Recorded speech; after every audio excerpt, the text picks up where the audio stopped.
Bonsoir à tous, bienvenue dans votre magazine Hauts-de-France Business. Comme chaque semaine, on s'intéresse aux entreprises de notre région. On prend le large ce soir avec Nausicaa, le centre de la mer de Boulogne-sur-Mer. C'est l'un des musées les plus emblématiques de notre région. Plus de 58 000 animaux. Après 30 ans d'existence, Nausicaa cherche à se renouveler. Notre invité ce soir, le directeur général Christophe Sirugue. Bonsoir. Bonsoir. Merci beaucoup d'avoir accepté notre invitation. Et bien sûr, Élodie Souris-Lavergne du Journal des Entreprises est à nos côtés. Bonsoir Élodie. Bonsoir Marie, bonsoir Christophe Sirugue. Bonsoir. Et on commence, si vous le voulez bien, avec quelques chiffres.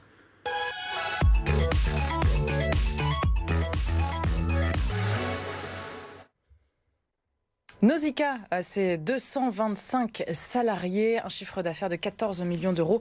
En 2021, Nausicaa qui a fermé quand même, on le rappelle, 10 mois ces 2 dernières années. C'est énorme, c'est du jamais vu pour le musée qui a 30 ans d'existence. Comment on se relève de tout ça? C'est compliqué? C'est d'autant plus conséquent que c'est aucun visiteur. Et comme l'essentiel de nos ressources et de nos recettes proviennent des visiteurs, 97% en année normale de nos ressources sont liées aux visiteurs. Vous imaginez bien que quand on est fermé 10 mois, c'est un manque 24. À gagner considérable. Alors, le manque à gagner, justement, il est de combien? Vous l'avez évalué? Bien sûr, en 2020, nous avons terminé l'année avec un déficit de 5 millions d'euros. En 2021, fort heureusement, les choses se sont redressées et alors que la Banque de France nous annonçait une terminaison de clôture à moins 5 millions d'euros à nouveau, on va finir à moins 1,2 million d'euros. Il n'en demeure pas moins que ces éléments sont faits en même temps avec des prêts. C'est-à-dire que non seulement on a des résultats qui sont négatifs, mais on a en plus un endettement de fait qui s'est accru. Donc forcément, il va falloir rembourser là. Ouais. Ça a commencé ou pas encore? Alors pas encore, puisque vous le savez, les prêts garantis par l'État, ça bouge beaucoup. Donc nous on reste prudents pour l'instant.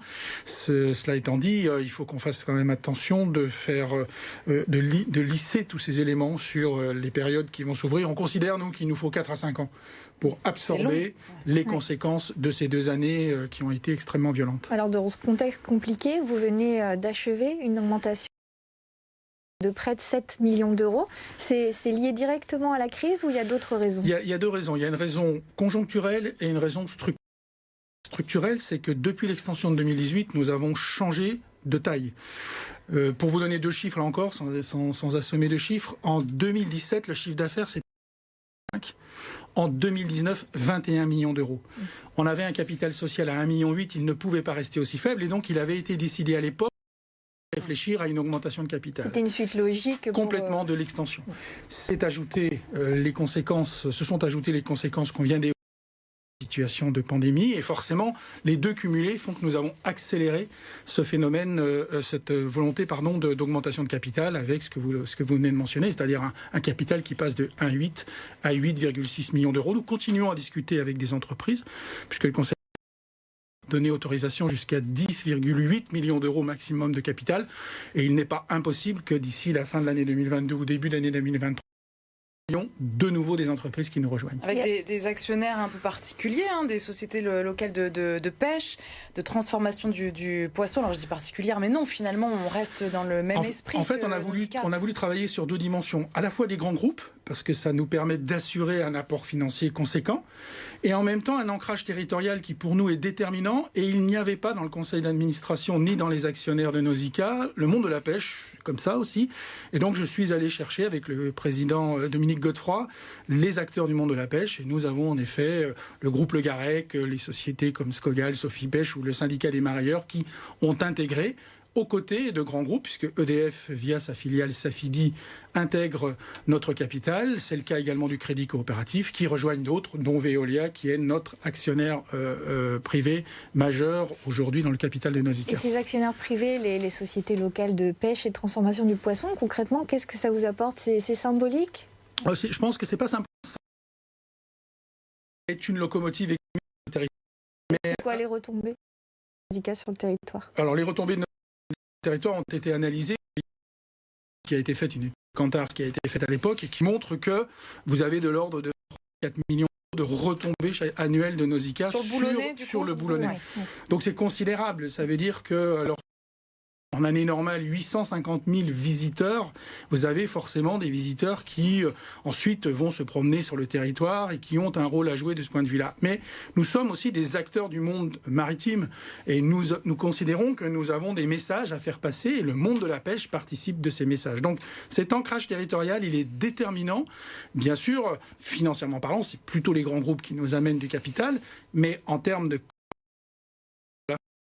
nous faisons et de ce que nous sommes, nous avions besoin des acteurs locaux que nous sommes allés chercher. Mais l'essentiel de l'actionnariat, ça reste du...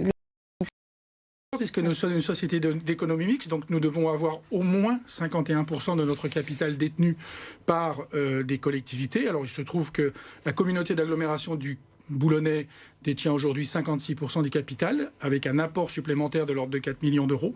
Et la région Hauts-de-France est venue aussi ajouter 1,5 million et détient grosso modo aujourd'hui 20% du capital. Et avec cet argent, alors la priorité, c'est quoi pour 2022 là ? D'abord, la priorité, c'était d'assainir notre trésorerie, puisque bien évidemment, c'était important de pouvoir limiter le faire. la casse. Bien évidemment. Deuxièmement, c'est d'avoir un capital qui nous permette de discuter avec nos banquiers. Parce qu'il va bien falloir à un moment qu'on rediscute du plan d'échelonnement, du remboursement de nos emprunts PGE ou des emprunts que nous avions auparavant. Donc la priorité, c'est de réfléchir à la meilleure stratégie financière, puisque nous avons aujourd'hui la chance d'avoir eu une augmentation de capital finalement assez facile. Maintenant, c'est de bien réfléchir à ce que nous faisons de cet argent qui est aujourd'hui disponible pour l'entreprise, mais qui est disponible au sens assainissement, bien évidemment, de la situation financière. En 2022, vous serez rentable ou il y aura encore un léger déficit Nous considérons qu'en 2022, nous avons encore un risque d'être déficitaire. Le budget a été établi avec un déficit à moins 450 000 euros, alors qui est encore moindre, bien évidemment, que les 2 années que nous avons connues. Et pourquoi ? Essentiellement en raison de l'absence des groupes, et notamment des scolaires, qui est pour nous vraiment... Ça a complètement chuté, hein. Clairement, grosso modo, on accueille rien que sur les scolaires, à peu près 130 000 scolaires par an. Là, on a accueilli 30 000, donc on voit bien qu'on est très, très en deçà. On a je pense aux Anglais qui représentaient jusqu'à présent, grosso modo, 10% de notre fréquentation. Aujourd'hui, c'est 0,8. Alors ça, c'est Brexit. Ouais, voilà. C'est l'absence des scolaires anglais, donc on voit bien. Mais il y a peut-être d'autres ça, nationalités complètement. qui À côté de compensent. ça, les Belges progressent régulièrement et donc là aussi, c'est plutôt encourageant. Ils consomment en plus les Belges. Les Belges consomment beaucoup, mais nous, notre objectif, c'est de nous dire qu'il faudrait qu'on ait les Belges et qu'on aille chercher les Anglais le moment venu, quand je l'espère, à un moment, la situation soit Et nous, ici en normale. région, on est fidèles, on vient souvent. Par bonheur pour nous, l'essentiel de ceux qui reviennent sont des visiteurs qui sont des départements 62 et 59. Il y a un socle extrêmement solide et c'est ça qui est rassurant sur l'avenir de Nausicaa. C'est qu'il y a un socle extrêmement solide. Les premiers jours de janvier, la fin d'année 2021 sont exceptionnels. Le mois de novembre 2021 est le meilleur mois depuis la création de Nausicaa. Depuis 30 ans. Le meilleur mois. Et nous sommes en période de crise. Et nous sommes avec des restrictions. Comment on l'explique ça ? Je pense que les gens avaient envie de sortir, besoin de sortir, et que Nausicaa est une destination finalement dans le territoire qui est assez naturelle. Et inédite, nous avons aussi. Complètement. Et nous avons bénéficié de ça. Par ailleurs, vous savez, nous sommes des établissements dans un domaine où il faut toujours qu'on crée du nouveau, toujours de la nouveauté. Et donc, on a... Justement, vos prochains projets de développement, ça pourrait être quoi ? C'est d'accueillir de nouvelles espèces, des innovations technologiques pour les visiteurs ? Les deux, je serais tenté de dire, on a plusieurs projets en cours. Il y en a un qui va être une vraiment très très belle réalisation, une très très belle nouvelle exposition qui va être proposée au mois de juin, qui sera une première mondiale, sur laquelle on reviendra. Vous pouvez pas en dire pas de détails. Malheureusement, pour l'instant, je ne peux pas en dire plus, mais c'est une première mondiale et je pense que ça fera vraiment une très 1er belle... juin, on peut vous appeler ? Oui, ça fera une très belle actualité. Et puis après, il y a les projets sur les autres années, notamment la communauté d'agglomération réfléchit à finir le Grand Nausicaa, comme on l'appelle, donc avec une extension. Complètement, et donc on travaille quasiment toutes les semaines dessus aujourd'hui. Avec un calendrier qui n'est pas connu aujourd'hui. En tout cas, on espère, nous, après c'est les élus de la communauté d'agglomération qui en décident, on espère bien qu'une ouverture en 2025. Avec quelques travaux, là en ce moment c'est fermé à la maison, n'y allez pas ce week-end, c'est la fermeture traditionnelle les 3 à cette semaines de époque. janvier. Voilà, les 3 semaines, retour le 28 janvier. En 2 mots, c'est quoi ? C'est l'entretien, c'est les travaux, ça ne change pas pour autant. C'est tout ce qu'on ne peut pas faire lorsqu'il y a du public qui arrive à 9h30 et qui repart à 18h30. Donc c'est à la fois du gros entretien, de la maintenance, ce sont aussi parfois des aquariums que nous refaisons complètement, et donc on a besoin d'un temps pour que l'eau se stabilise, pour que les animaux puissent être réinstallés correctement.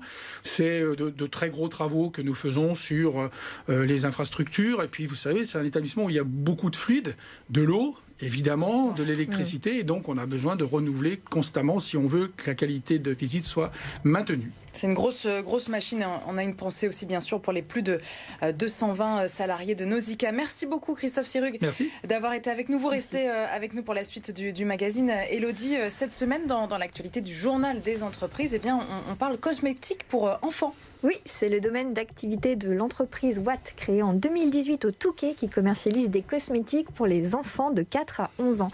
Alors cette entreprise, Watt, vient de finaliser une levée de fonds auprès d'actionnaires privés. C'est la 3e de son histoire pour un montant qui n'a pas été dévoilé. Alors quel est l'objectif de cette levée de fonds ? Alors Watt, qui emploie 9 salariés et qui déclare être rentable, veut poursuivre son développement commercial et aussi lancer de nouveaux produits, notamment pour les préadolescents. Donc ces cosmétiques qui sont fabriqués en France sont vendus dans 500 points de vente, aussi bien en France qu'à l'étranger, par exemple des pharmacies, des parapharmacies, des grandes chaînes de magasins ou encore des instituts de beauté. Merci beaucoup. Élodie, on se retrouve évidemment la semaine prochaine. Oui, Marie. Pour Merci. un nouveau numéro de Hauts-de-France Business. On souhaite le meilleur, bien sûr, pour Nausicaa après ces 2 années très, très compliquées. Merci en tout cas de votre franchise. Merci beaucoup. Christophe Sirug. Demain, on parlera emploi, bien sûr. Restez avec nous, comme chaque mercredi, les opportunités d'emploi dans la région. Et nous reviendrons également avec notre invité sur le salon de l'étudiant à Lille.